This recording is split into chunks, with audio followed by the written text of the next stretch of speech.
Welcome to Weathered Questions, where we answer the questions on your radar. Hello, everyone. Thanks so much for joining us here for another episode of Weathered Questions. We are a week before Thanksgiving.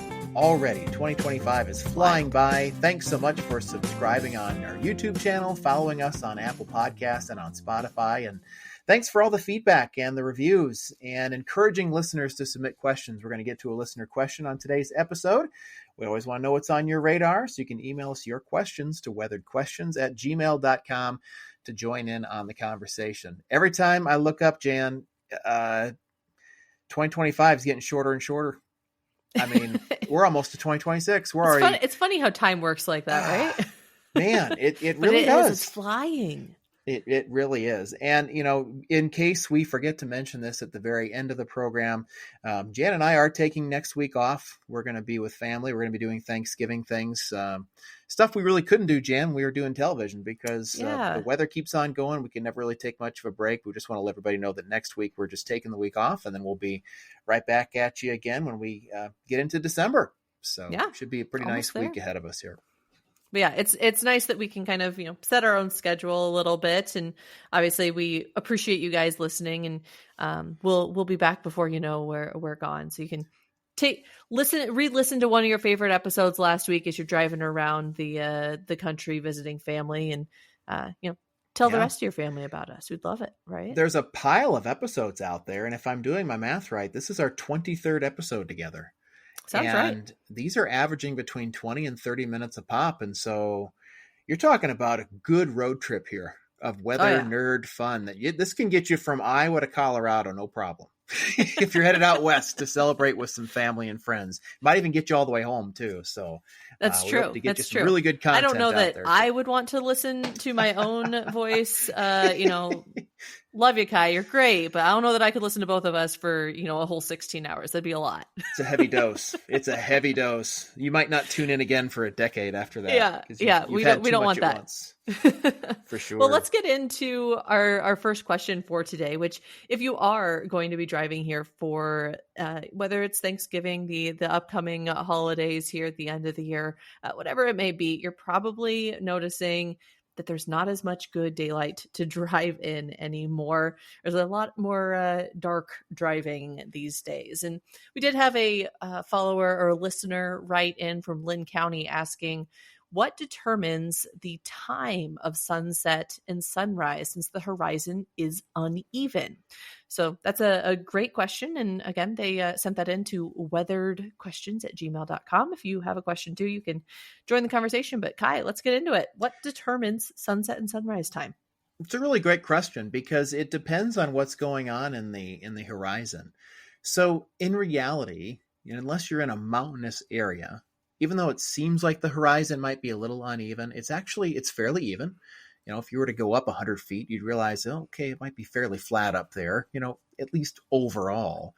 But what it comes down to, if we were to get this down to just a laser focused answer to the question, it's the top of the disk of the sun.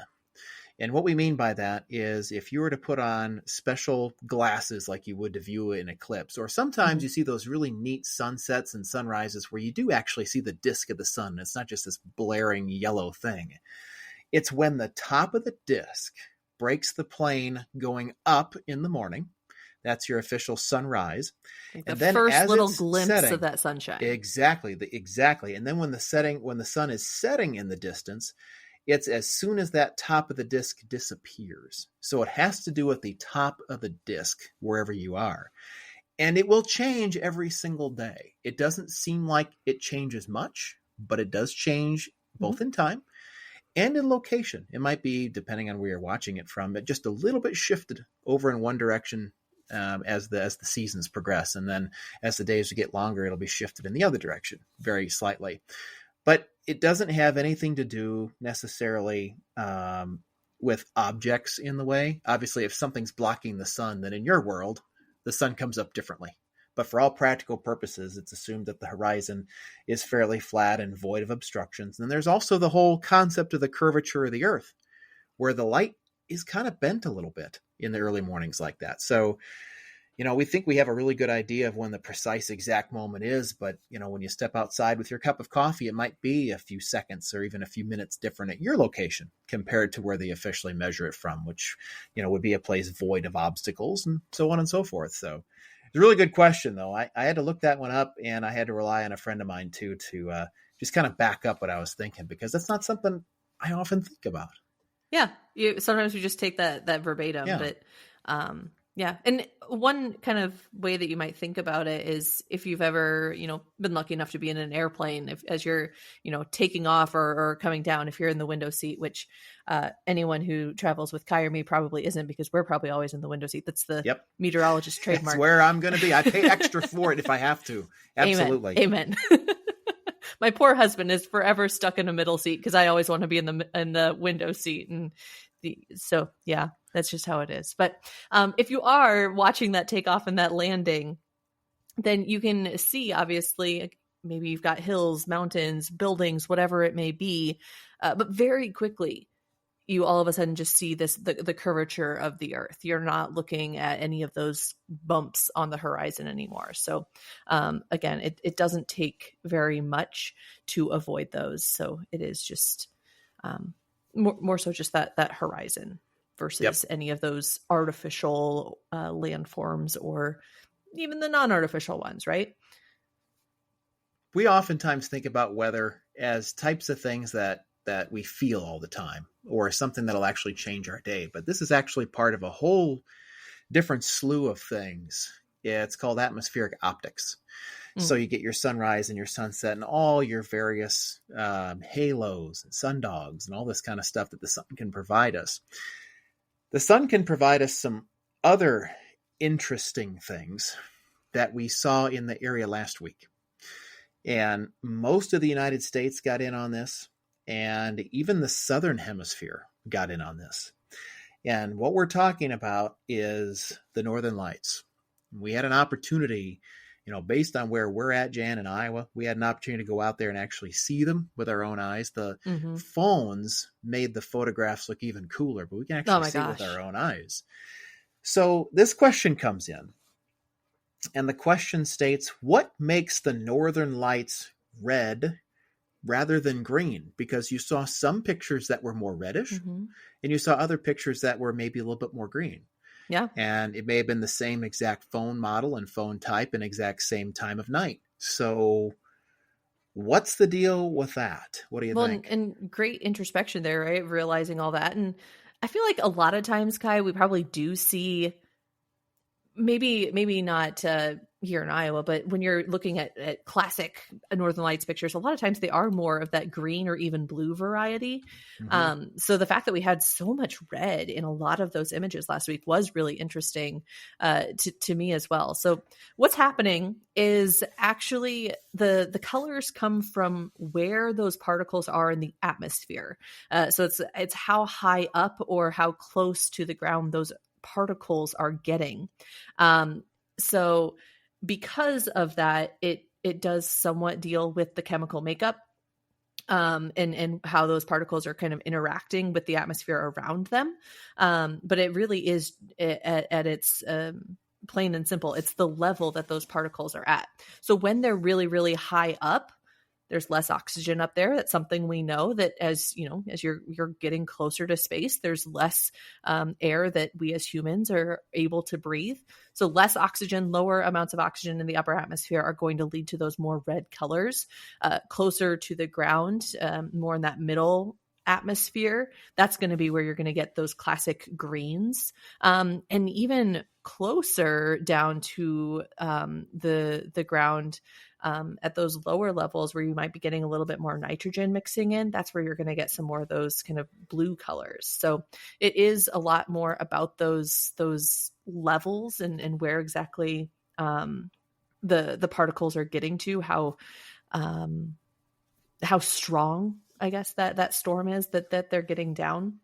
So if you were looking at the same storm last week, depending on if you were looking at a picture from Iowa versus Minnesota versus Alaska versus, Louisiana or Florida or something, because everyone got them.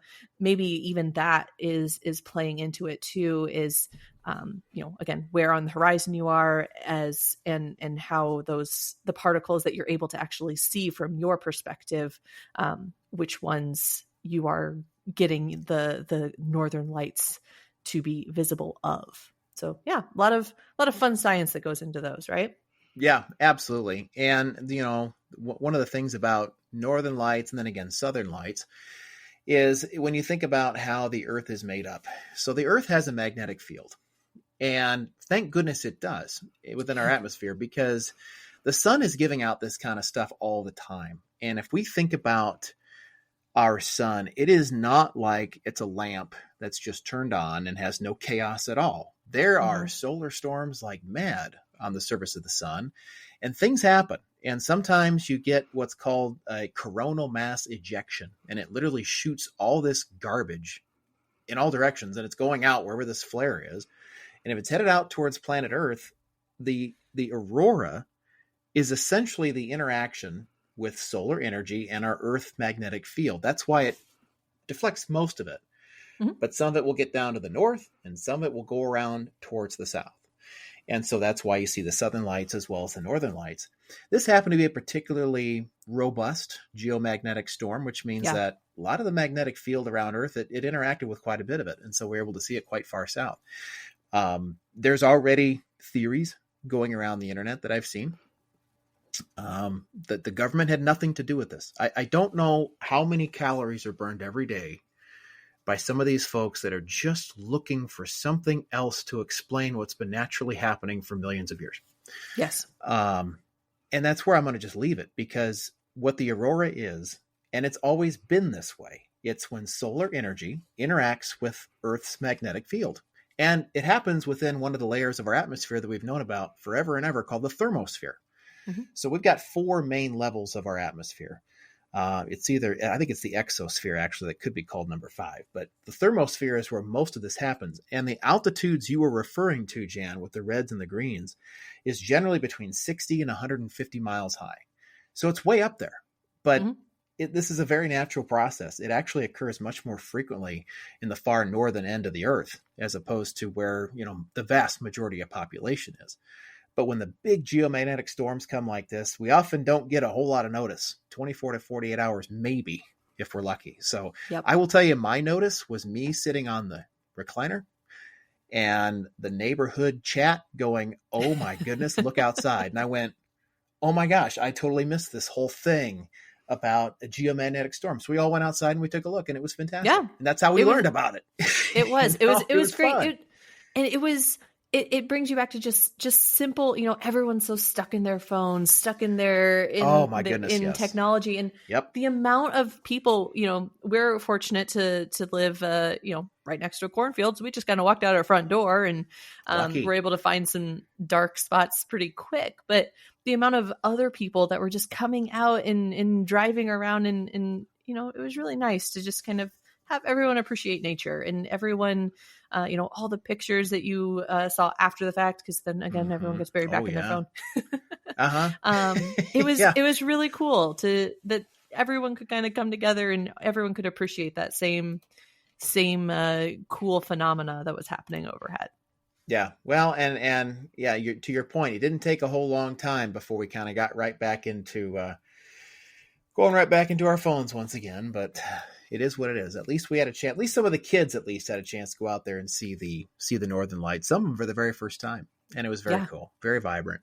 Really neat to see. Even with the city lights where I was, we were able to see them quite nicely. Very cool. Yeah, absolutely.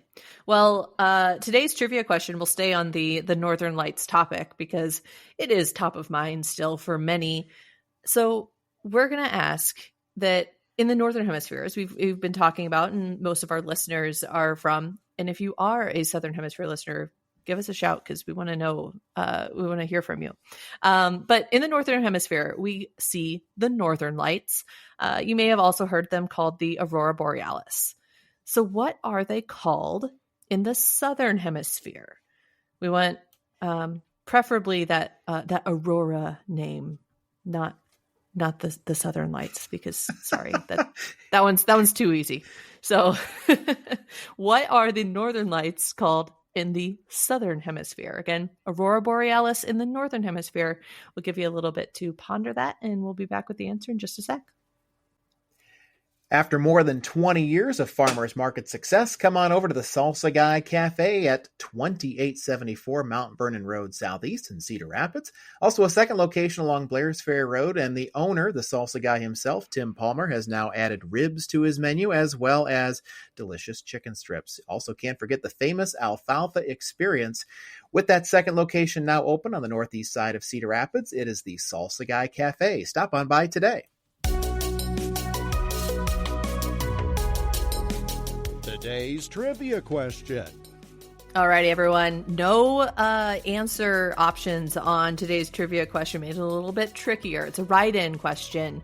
Hopefully you've been thinking about it. Again, it is in the northern hemisphere, we see the northern lights or the aurora borealis. What are these called in the southern hemisphere?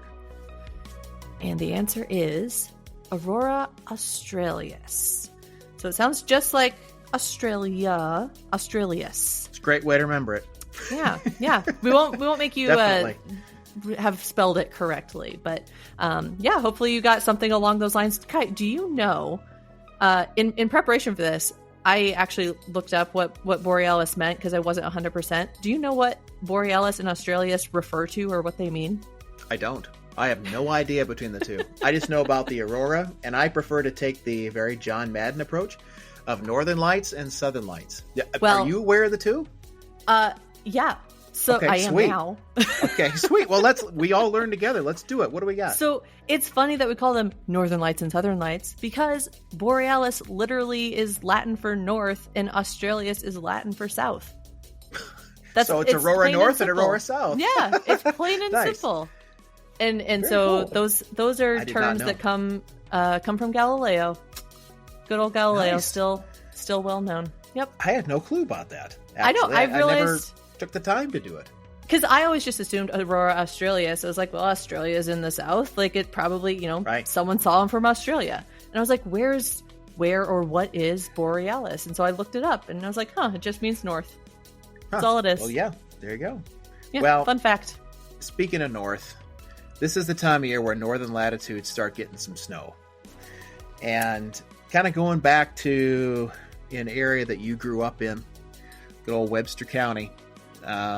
So about 10 days ago, there was a huge cross-country meet there. Yeah. And, unless there's lightning, at least when it comes to soccer time, unless there's lightning, we go. Mhm. And these runners went, and these runners ran in about 3 inches of snow. And it was cold, it was snowing, it was windy. Winter weather advisory came out. It was the first one that we had all year. Actually, a pretty well forecast storm. It was pretty well forecast 3 to 5 days in advance, so it wasn't anything surprising. But this question came in. This time of year, why does it seem like the snowflakes are so big when it first starts to snow?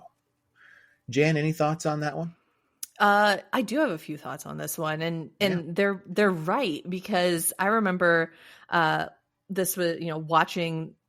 I'm not quite up into Fort Dodge, Webster County territory where this cross country meet was happening, but we're about an hour south of it, and so we did have some snow here in the Des Moines metro as well, and there were some really big, gorgeous, snow globe like snowflakes coming down when it first started to snow, and so yeah, I got to witness this a little bit myself, but I don't know if there's really a one specific reason for this, and we'll talk about this here a little bit, Kai, but I think one of the biggest reasons is that when it is this early in the year, usually it's not super, super cold yet. So you just have a little bit more moisture available for those flakes to form in. And again, a lot of it comes back to where those snowflakes are forming. So, right, what level of the atmosphere are those snowflakes forming in? What resources in terms of like moisture or lack thereof, dry air, do they have available to them? And it's probably just that they have more moisture, as well as when those snowflakes are falling. A lot of times when they're a little bit wetter or closer to that freezing point, they're able to clump up together. And so maybe instead of just having big fluffy snowflakes, you're just getting a lot of tiny snowflakes that are clumping up together and making it, look a little bit bigger too. But, we had kind of talked about this a little bit before, Kai, and you mentioned something that I think we may have talked about at some point here on the podcast. I don't remember exactly which episodes, but the dendritic growth zone, which is very key and very important to our snowflake growth. You want to dive into that a little bit? Sure. Yeah. So without getting too much into the physics or chemistry of things, the layer of the atmosphere that sits between about -10 Celsius and -20 Celsius, for those that prefer Fahrenheit, it's 14 to -4. That's what we consider kind of the primary heart of the growth zone, the dendritic growth zone, where if we've got saturation there in our atmosphere, that's enough to actually form snowflakes. And if moisture is being pushed in there or lifted through there, we can actually get what's called dendrites, which is the classic snowflake that we probably all cut out in elementary school, where you take the paper and you cut it into fours, and then you cut the triangles out and you get these nice big branchy looking dendrites. Those are actually mostly air. And so the branches are nice and neat because they take up so much space, but there's a lot of air there. So as a result, they're fairly large looking snowflakes, and they take up a lot of area, and they generally fall very slowly because they have so much surface area. But that's the layer in which they are forming. Outside of that, you can still see snow happen, but they might be more of a column or a prism or maybe a triangular crystal type of deal. And it isn't that classic plate-like structure that you see with dendrites. So this time of year, if we're going to see snow, especially in early November, a lot of folks probably didn't realize this. There's about a 50-degree temperature spread from St. Louis to about Fort Dodge on Saturday. And as a result, that's what we consider a fairly potent system. It's fairly strong, which means you're probably going to have a fair amount of what we call lift in the atmosphere. And so if we're going to be taking moisture and lifting it fairly high up in the sky, there's a reasonable chance we're going to go through that -10 to -20 layer. And as a result, we'll probably form some snowflakes, which is exactly what we did in Northwest Iowa. As you get farther east into eastern Iowa on that day, the precipitation was steady, but at least in those upper levels, it either melted before it got to the ground in terms of snow, or when it did mix in, it was just a little too late. So I wonder maybe if this time of year too, part of it is strength of system. It's not like some little piddly thing that comes through for an hour and goes away like a flurry in January or something.